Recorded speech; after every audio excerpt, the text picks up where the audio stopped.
So, good morning po mga ka-PJ. So, andito po tayo sa tapat po tayo ng ng Mindiola po mga ka-PJ. Ayan po, kung nakikita po ninyo yung Mindiola, ayan, na sarado na po mga ka-PJ. Talagang nakaano na po ng barbed wire. So, mukhang mahirapan na po kung meron po dito mga tao na magtangkap po pumapasok po mga ka-PJ. So, pantabayan ninyo po mga live po natin. Punta po tayo doon mamaya sa punta po tayo doon mamaya sa Luneta. Mag-live po tayo doon ngayon sa Luneta mga kabidyo. So ngayon po, kukunin po muna natin itong tatlong possible na pasukan po papunta ng Malacanang. So video po muna natin. Iba-vlog po muna natin. Sa tapat po tayo mismo ng Mindiola, tingnan niyo po, marami po mga barbed wire po mga kabidyo nakalagay dito. Tahimik po itong paligid na po ito mga ka-BJ. Sarado na po lahat. Yung mga papasukan sana ng mga tao po mga ka-BJ. So tingnan ninyo, ayan o. Talagang pinaghandaan po nila mabuti po itong mga ka-BJ. So kung makikita po ninyo mga ka-BJ na walang sasakyan, walang mga tao talaga, wala po. Sinara po itong mga ka-BJ. Para hindi po makapasok dito yung mga tangkang mag-rally po dito mga ka-BJ dahil wala pong rally dito sa Mindiola. Ito po ang paborito po ng mga rallyista po Mindiola ito mga ka-BJ. Dahil diretso po ito sa Malacanang. Marami po dito mga ka-BJ, exit, entrance para papasok ng Malacanang. So puntahan po natin lahat yun mga ka-BJ. Silipin po natin mga ka-BJ. Ayan, tingnan ninyo, puros mga kapulisan na lang po nandito mga ka-BJ. So puntahan po natin yung isa doon. So dito malinis po mga ka-BJ, malinis po ang kapaligiran. Tingnan po natin muna doon mga ka-BJ. Ere po papuntang yan, papuntang Divisoria. So sinarahan na rin po nila diyan mga ka-BJ. May mga na rin na hinaharang nila diyan mga ka-BJ, container. Tingnan natin. So ere at marami po mga pulis din mga ka-BJ. Lahat po na mga dapat na daanan ng mga magrarayot o magrarally sana mga ka-BJ, talagang sinarahan na nila po ng pusto po mga ka-BJ. Ito si hello idol, palagi kita nakikita sa live mo So ito mga ka-BJ, dami talaga mga pulis Andiyan po halos mga pulis na po yan sa loob, mga nagpapahinga na po yung mga ka-BJ. Kabilaan po yan, gitna at saka mga kabilaan po mga ka-BJ. Mga kapulisan po ito. Ano na po? Silverio sir, Silverio. Oo. Mrs. ni Silverio sir. Mrs. ni Silverio daw. Happy birthday. Yes, saan po siya ngayon? Poroy sir. Poroy, RMMP Poroy. Sige po, sige. Thank you. Ito po yung mga kamahanan na natin mga kapulisan po. Thank you. Shoutout po kay Mrs. Thank you sir. Good morning. Tingnan na yung isa, birthday po ng Mrs. niya. Nandito po siya sa ngalan ng serbisyo ng bayan po mga ka-BJ. Dito sacrifice po siya dito mga ka-BJ. Tapos yung mga iba dyan walang magawa sa buhay, gusto manggulo. So dito po sarado na po itong mga ka-BJ. Talagang sinarahan na po nila. At tingnan po natin dito. Mukhang wala naman.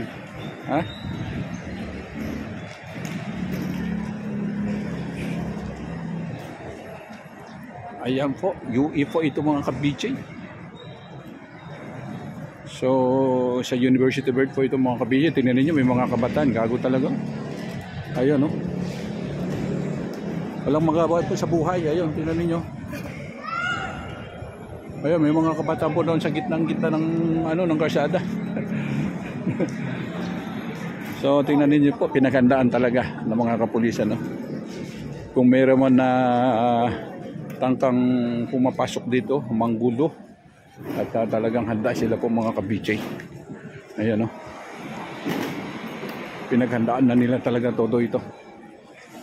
Sa bagay, at tama din naman yung mga ka-BJ. Ayan po sa may CM Recto Avenue po mga ka-BJ. So University Belt na po ito mga ka-BJ. Ayan.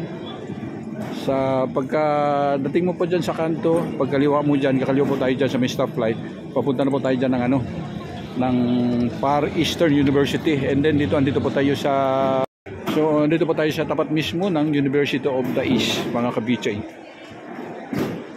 Ayan. So puntahan po natin yung mga ibang kanto, yung dapat sana, yung gusto sana pasukan ng mga ano, mga magrarally kung meron man, ano, puntahan po natin sila doon. Ano po kayo mga ka-BJ, ikutin po natin dito po, yung mga barrier po nakaharang po dito mga ka-BJ. Ito yung mga kagamitan po nila, ang dami yung mga helmet po yung mga ka-BJ. So ayan po, yung mga kapulisan po natin mga ka-BJ. Ang dami, kabilaan po mga ito mga ka-BJ, kabilaan po sila. Mga nagpapahinga po ito mga ka-BJ. Tingnan ninyo, kawawa po mga ito at sumunod lang po sila sa tungkulin nila, sa sinumpaan nila mga ka-BJ. So ito po mga ano nila, mga gamit nila. So ang problema naman dito, good morning. So ang problema po dito mga ka-BJ, pag dumating po yung mga taong mga walang magawa sa buhay, sila po ang pinagdidiskitahan. So dito galing po tayo sa University Belt. Kakaliwa po tayo, pagkaliwa po natin yan, papunta na po yan ng Santa Mesa, papunta na po yan ng Cubao, kaliwa tayo. So pagka na naman po natin dito mga ka-BJ, punta na po tayo ng Manila, papunta na po yan ng Luneta. So Manila, Pasay, ayan po, pagkanan po tayo dyan mga ka-BJ. So dito kakaliwa muna tayo, kasi may mga harang din po dyan mga ka-BJ. Tahimik na tahimik po dito ngayon sa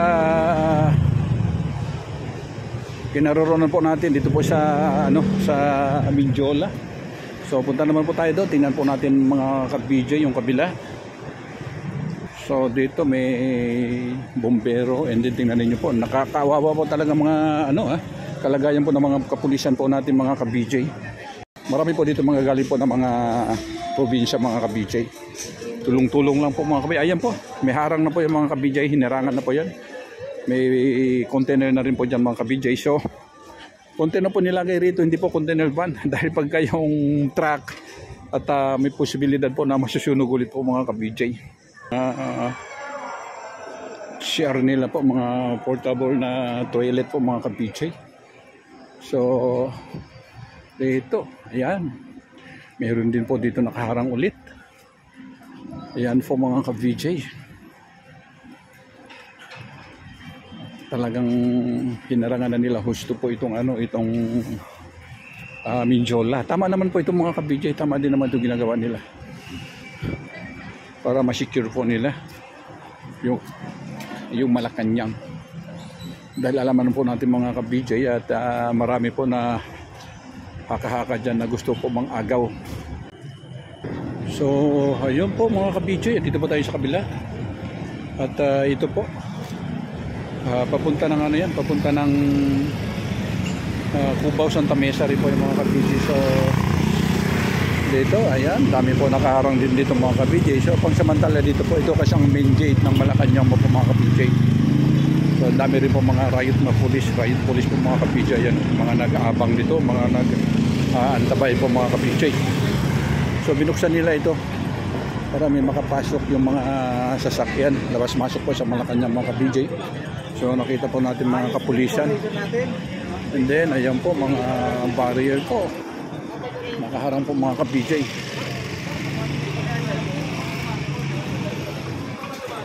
So ayun, ito po sa nakikita po natin po dito sa banda rito po mga ka-BJ.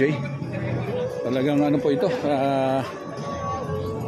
alerto po ang Malacanang mga ka-BJ. Kahapon pa hanggang ngayon, siguro mga hindi lang kahapon ito, mga ilan araw na po ito mga ka-BJ, talagang alerto sila. Dito po ang main gate.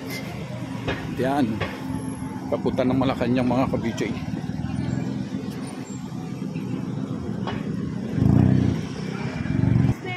Pagka-dire-diretso po natin yan, pasok natin yung Malacanang na po mga ka-BJ. Dito mga pulis. And then pagkakanan po tayo dito, yan, papuntang Mindiola na po yung mga ka-BJ. So yan, pagpasok ng Malacanang, yan, yan mga kotse na yan. So rito, papunta ng Mindiola na po yung mga ka-BJ. Dami ng mga pulis. Talaga tama din naman talaga ito at ang tabayanin nila maigi. Ay, dito Kambingan, lagi kami kumakain dito sa Kambingan. Ito masarap dito Kambingan dito. Nung nasa servisyo pa ako, dyan ako kumakain pag nagpupunta po kami dito sa Malacanang. Pag may mga ano kami dyan. So, ito po, nakasabayan po natin yung mga bulto-bulto po mga kapulisan po mga ka-BJ. So, tingnan natin, tatagos tayo sa Mindiola. Tingnan natin po kung pwede. Hali po kayo mga ka-BJ. So palabas na po tayo mga ka-BJ, dito na po tayo sa Mindiola. Nasa loob na po tayo Mindiola mga ka-BJ. So binabawalan po tayo mag-vlog doon sa loob, sa mismo sa gate na po ng Malacanang mga ka-BJ yun po. So andito tayo sa loob at galing po tayo doon sa main gate ng Malacanang. So ang labas natin dito sa Mindiola. Mindiola Street na po tayo mga ka-BJ.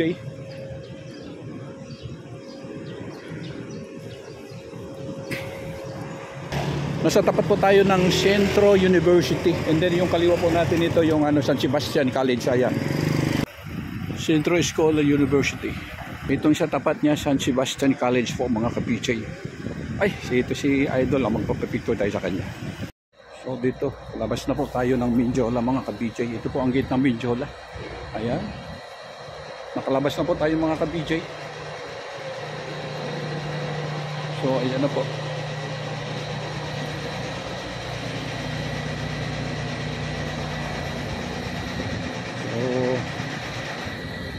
Ito yung likod. Ayan.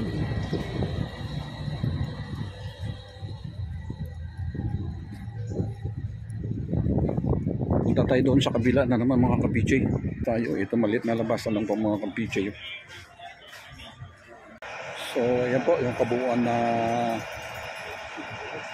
gate na Mindiola. Parang sayang ng mga ka-BJ, no? Sayang. Ganito ang gate papasok ng Malacanang. Tingnan niyo po ang itsura. Dahil sa kagagawa ng mga iba. Dahil sa kagagawa ng mga iba dyan, ng mga walang magawa sa buhay. Ayan. Mga tao na ayaw po magpapatahimik eh. Gusto palaging gulo. Ano ba ang gulo ng mga Pilipinas? Hindi na po makapaghintay. 3 years na lang po. 3 years na lang po yung ano ni PBBM. Hindi na po makapaghintay. Lake Street. So mga ka-BJ, dito po tayo sa isang gate papunta ng Malacanang. Ayan po mga ka-BJ. Yan po isa pong itong gate ng papuntang ng Malacanang po mga ka-BJ. So ito po, sarado rin po siya mga ka-BJ. So maliit lang po ito mga ka-BJ. So dito wala po ito nagdarally. Bihirang-bihira po ano lang dito. Ayan, isa po ito. Ayan, may mga kapulisan din po dito mga ka-BJ. Yan po. So tara, punta po tayo dito sa may Ayala Bridge. So mga ka-BJ, ayan. Ito na po. Isa rin po ito sa kanto. Sa kanto rin po ito mga ka-BJ. Sarado na rin po mga ka-BJ. So ito yung sinasabi ko sa inyo mga ka-BJ. Dito po sila nanunog ng nung September 21. Dito po sila nanunog ng sasakyan nakaparada. Okay. So ayan po mga ka-BJ, talagang saradong-sarado na po yan. DBM yan, no? DBM po yan mga ka-BJ. Pagtagos mo dyan Malacanang na. So tingnan ninyo po. At saradong-sarado na po. Ayan po yung Ayala Bridge. Tingnan po natin mga ka-BJ, sa mukhang sarado na rin po ito mga ka-BJ. So may mga kuha po ako doon sa loob ng Malacanang, sa loob ng Mindiola. At hindi ko na po i-download, hindi ko po isasama na yan. Ikakat ko na po yung mga ka-BJ. So para hindi po makita yung mga may maitim na balak. So bali ang i-download ko na lang po mga ka-BJ, ito sa labas na lang. Yung loob mismo, doon sa loob kanina, nandoon po ako mismo sa gate. Sa loob ng gate ng Malacanang, nakapasok po ako doon kanina sa paligid po doon. At saka yung mga kapulisan po natin, yung mga mahal po natin mga kapulisan. Yung mga ano nila doon sa loob. At saka pati dito po sa labas, hindi ko na po kukunin yun. So bali ko lang po, i-download ko lang po. Yung i-upload ko lang po yung baga ganito na lang. So tingnan po natin dyan mga ka-BJ. Tingnan natin po yung paghahanda po ng pamahalaan po natin mga ka-BJ. Ayan, tingnan natin po doon sa dulo dahil andoon po yung ano, yung nakaharang mga ano. So doon sa kabila, yun po ang Quiapo tulay. So tatawid po tayo sa kabila mga ka-BJ, tingnan po natin dyan. So bali hindi ko na po ito papakita ng kabuuan mga ka-BJ, lalong-lalo na yung mga kapulisan, hindi ko na po ito papakita. Pati doon kanina sa loob ng Malacanang, doon sa Midjola, hindi ko na po isasama yon, i-upload mga ka-BJ. Sa mga ganito na lang. So dito, marami po nakahanda dito mga ka-BJ, dahil tagos natin yan, ano na yan, luneta na po yung mga ka-BJ, diretso. So isa rin ito sa mga binabantayan din nila ng maigi po mga ka-BJ, dahil dito dire-diretso po ito pa luneta na po yan, dire-diretso mo yung takakay mo papuntang luneta na po yung mga ka-BJ. So malapit po ang pagmamarchahan nila mga ka-BJ. So tingnan natin at sana po walang tatangka po papunta dito mga ka-BJ. Sana doon na lang po sila sa mga pinagraralihan po nila mga ka-BJ. So mga ka-BJ, hanggang dito na lang po tayo. Ito pong inyong abang lingkod, ka-BJ Ben Jasin. Thank you so much po sa inyo lahat mga ka-BJ. Maraming salamat po. God bless. Mabuhay po tayo lahat mga Pilipino. Thank you so much po mga ka-BJ.